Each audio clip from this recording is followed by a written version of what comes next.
Today, I am doing a book review on Fair Play by Rodsky. This is such a great book.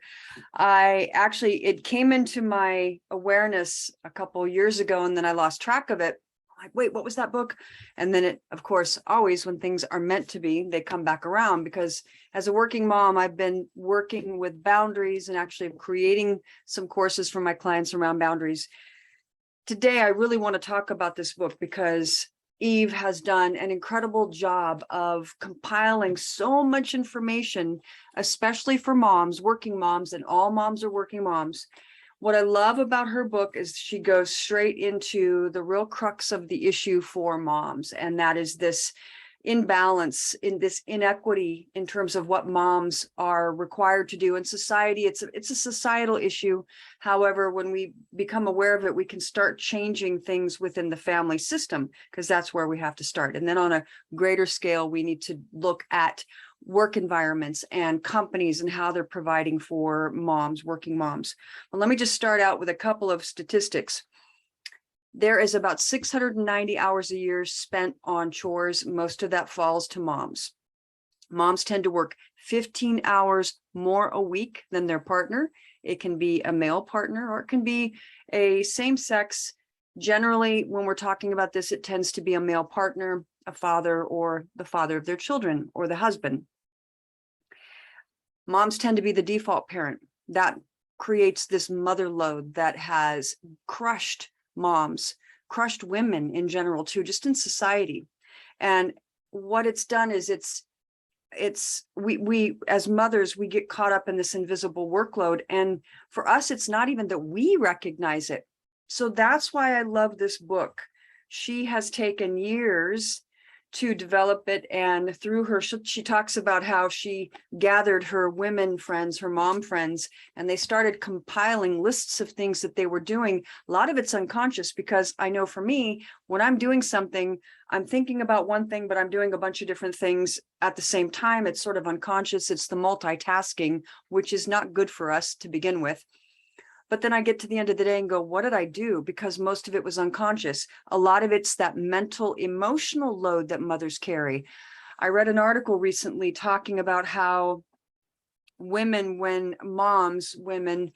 tend to absorb the stress load. And when they forego working out, right? They forego taking care of themselves. And that's where I like to step in to help moms with this self-neglect. However, their partner doesn't. So this was couched around men. Men tend to steal time from the women in their lives in order to get their workout in. And then the other article I remember reading, and I think it was some listserv where a mom was complaining about her husband went to pick up the kids, and somebody at the school said, oh, hey, by the way, we've got something going on next week. I want to tell you about it. And he's like, oh, just email my wife, and gave out her email. And so all of that is sort of couched in and talked about within this book. And that's why I recommend it, because she really goes deep. She takes a deep dive into the struggles that moms, working moms, all moms are working moms, face related to this invisible workload, related to this inequitable balance of power. It's women's work. Women tend to, again, handle the household chores, the domestic duties, and the child care, and what all that means. And there's this incredible pressure, this mental and emotional pressure to take care of it all. So she talks about some of the stories. She talks about what she and her husband went through as she was doing this, as she was becoming more aware, her story about how she started to really pay attention and why she wrote the book. So she talks about her story and then some of her friends. So there's a lot in there. And I want to just go over a couple things that she discussed. There's a couple rules that she immediately talks about. Rule number one is that all time is created equal, and that generally for men, it's that they have a finite amount of time. Therefore, all that stuff is like, oh, you got to take care of that. And that women's time tends to be infinite, so that you've got plenty of time, right? She's, again, the default. You could take care of that. You can go do that. My time is finite.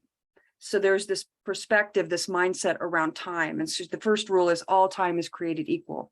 Second, she wants you to reclaim yourself before you had kids, the woman that you were before, the woman that you were before you had kids. And I know for me, I had a lot of different hobbies. I love to skate, inline skate. I did a lot of that. I love to do artwork, and I love to hike and do all those things. And a lot of what I love to do got put on the sideline when I was raising my kids. I didn't have the time. I didn't have the energy. And so she talks about that as number two, rule number two. Rule number three, start where you are.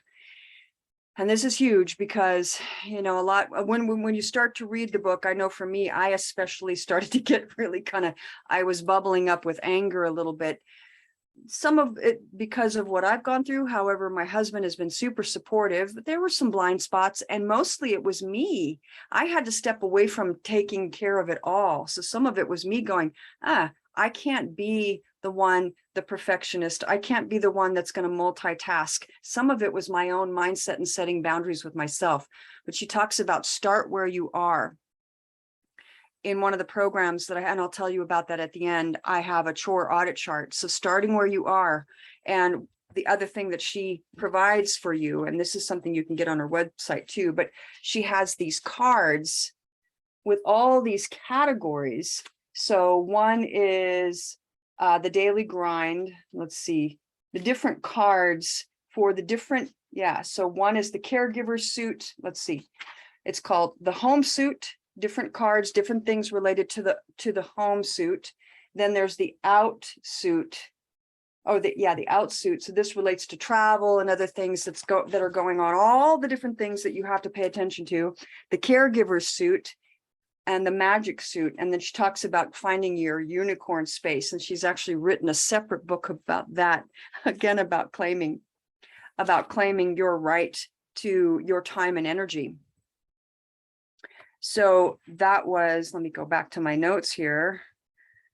That was, and then rule number 4, establish your values and your standards. It's so important when we grow up. I know for me, I grew up in a family where one of the parents was struggling with alcohol. And so I was the one to always take care of everybody else's needs before my own. I didn't even know what my needs were. And that's kind of what she's talking about. Establish your values and your standards and what you need, your self-care, what is necessary. And it's non-negotiable, and it's not selfish, and it's not a luxury. These are the things that we must do as mothers to take care of our time and energy. And that we get to have a life, that we get to say no, that we get to be unapologetically us. Yes, you do. You get to be unapologetically you. So that's a quick synopsis of, again, Fair Play by Eve Rodsky. And I just wanted to talk a little bit about the takeaway here. Again, I love the book. I'll have the link in the copy below. So you want to just go ahead and buy the link, you can do that. I also will put a link to some free resources that I've created on creating better boundaries. There's a 3-video training that I'm providing, and it's for free, and the link will be below. You can go there and take a look at that. And then if you're really ready to set boundaries, I've created a course called the Boundary Foundry. And it's a boundary basics course, and it talks about these things.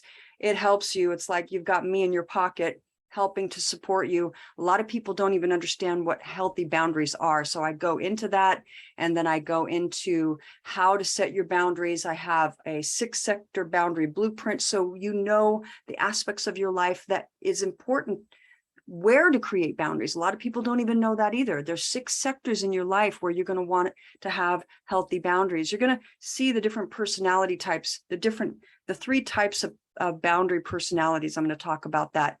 And then there are things in there about your script. I've got done for you scripts about how to say and speak up for yourself. So a lot of different stuff that you can check out in the link below. And then if you want to put a comment up about this, that would be great. Maybe some of the boundary struggles that you've had, or that you've overcome, or that you still have. I'd love to get some feedback from you. But I wanted, again, just to give you my synopsis of this beautiful book. Thank you, Eve, if you're watching. Thank you, thank you. This is such a great book, and it's the beginning of a movement around creating equity in the home. removing the mother load, removing this outdated gender role responsibility, the things that land on moms, getting rid of that. It's time for the whole family to help. It's time for the partner to help, because it's not just women's work. So there you go. And I'm so happy you're here. Thanks for watching.